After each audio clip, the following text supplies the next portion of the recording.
You are watching original video by Truthdig.com. For more information and resources, visit us on the web at www.truthdig.com.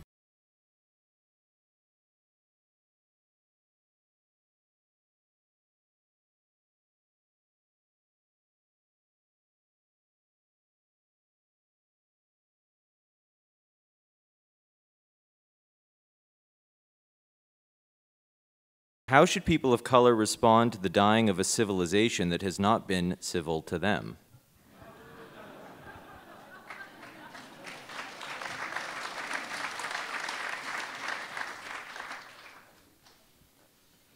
Well, I teach every Thursday night in a maximum security prison, and I spent significant amounts of time with this book, Days of Destruction, Days of Revolt, in statistically the poorest pockets of the country. And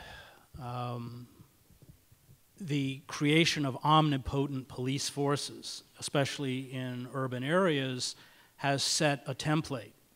As anyone who knows who's spent time in depressed urban areas, police on pretext stops can seize and incarcerate, you only get a few minutes with a public defender, anyone they want. And I find often in the prisons the people with the longest sentences are the people who refuse to plea out because they were not guilty.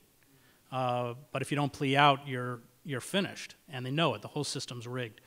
And one of the reasons that I would hope that those who were in many cities the engine of the Occupy movement, which were primarily underemployed or unemployed college-educated kids, would begin to reach out to marginal communities.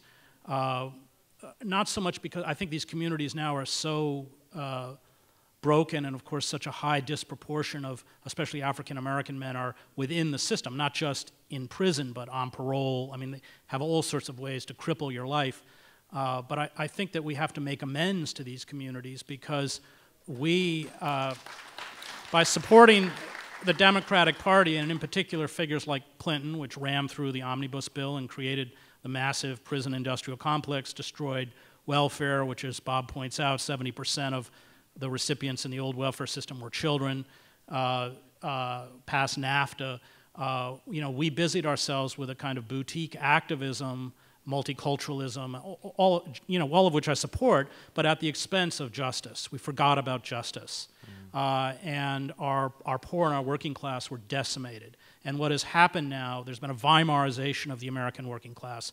What's happened to the working class is now being visited on the middle class. I mean, this is how history works. So I think for those of us who care about social change, one of the reasons we have to reach out to these communities, and one of the reasons I teach in the prison system, is because I think we have to make atonement for in essence, turning our back on these people while, in the name of a kind of faux liberalism, war was made against their very beings.